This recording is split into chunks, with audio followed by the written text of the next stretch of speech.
अपने प्यारे प्यारे झूठों के लिए आय होशनो तो हम सबको पसंद थी, लेकिन क्या तुम्हें पता है ह्यूमन साइकोलॉजी में उसकी इस कंडीशन को माइथोमेनिया कहते हैं। और ये कंडीशन बहुत ही ज़्यादा खतरनाक होती है क्योंकि एक माइथोमेनिक इंसान के लिए झूठ बोलना हैबिट नहीं सर्वाइवल बन जाता है, और जिस दिन उनके मुंह से सच निकल जाता है उनका खेल उसी दिन ख़त्म हो जाता है। इसीलिए वो हर पल बस एक ही खौफ में जीते हैं कि कहीं गलती से भी दुनिया उनका असली चेहरा ना देख ले।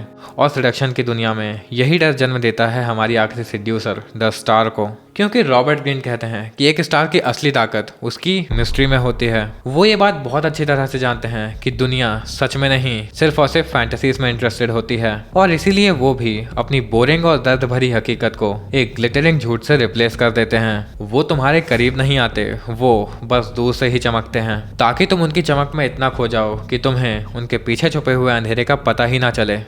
और आई ने भी अपने इस अंधेरे को बड़ी सफाई से छुपाया, लेकिन इस गलत फहमी में मत रहना कि वो एक बेचारी लड़की थी, क्योंकि वो एक बेचारी लड़की नहीं बल्कि एक जीनियस एक्टर थी जिसने इंसानी फितरत को अच्छी तरह से डिकोड कर लिया था।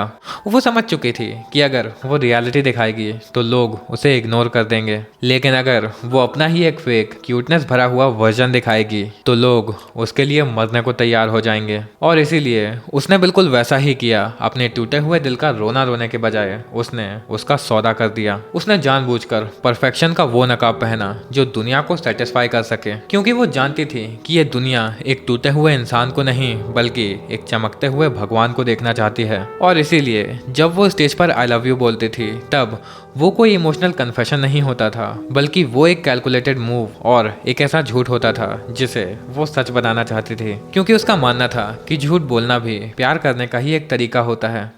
अब ऊपर से तो ये लाइन सुनने में बहुत ही पोएटिक और डीप लगती है, लेकिन अगर साइकोलॉजिकल लेवल पर देखा जाए तो ये एक मैनिपुलेशन का मास्टर कोड है। असल में आई होशनो यहाँ पर प्यार नहीं बल्कि नशा बांट रही थी। वो अपने फैंस के साथ वही कर रही थी जो एक ड्रग डीलर अपने क्लाइंट्स के साथ करता है। उसने उन्हें अपने दीदार का आदी बना दिया ताकि वो उसकी चमक में इतने अंधे हो जाएं कि कभी उन्हें उसके पीछे छुपा हुआ अंधेरा दिखाई ही ना दे। लेकिन वो कहते हैं ना कि हर सिक्के के दो पहलू होते हैं, बिल्कुल उसी तरह इस सेड्यूसर की कहानी भी दो हिस्सों में बटी होती है, क्योंकि एक स्टार की जिंदगी बाहर से जितनी चमकदार होती है अंदर से वो उतनी ही खोखली होती है। आई के पास अपने लाखों फैंस तो थे, लेकिन अपना दर्द बांटने के लिए उसके पास कोई भी नहीं था। और इसकी वजह बहुत ही सिंपल थी। जब तुम रिश्ते झूठ और फरेब की बुनियाद पर बनाते हो तब लोग तुमसे नहीं बस उस मास्क से प्यार करते हैं जो तुमने उस वक्त पहन रखा था। और यही द स्टार का सबसे बड़ा श्राप है, क्योंकि जिस दिन उसका ये मास्क उतर जाता है या उसकी बनाई हुई फैंटेसी टूट जाती है, उस दिन के बाद उसके ही वो अंधभक्त उसके सबसे बड़े दुश्मन बन जाते हैं। और आई होशनो के साथ भी यही हुआ। जिस फैन ने उसे देवी की तरह पूज रखा था, जब उसे ये पता चला कि उस देवी ने झूठ बोला था तब वो ये इंसानियत बर्दाश्त नहीं कर पाया, और नतीजा जिन हाथों ने उसके लिए बरसों तक फूल संभाल कर रखे थे उन्हीं हाथों ने उसे एक दिन चाकू मार दिया।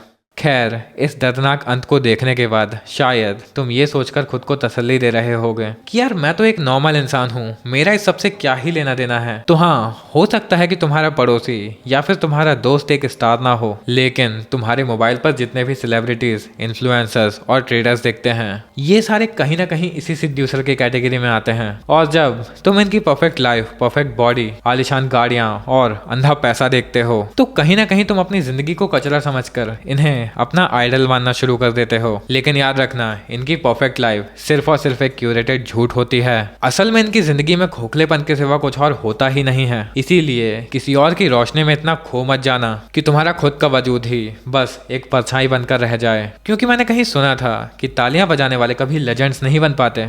इसीलिए समझदार बनो, उन्हें एडमायर करना है करो, लेकिन इतना नहीं कि तुम उन्हें अपनी आत्मा ही बेच दो, क्योंकि इनकी दिखाई हुई रोशनी तुम्हें अंधा भी कर सकती है।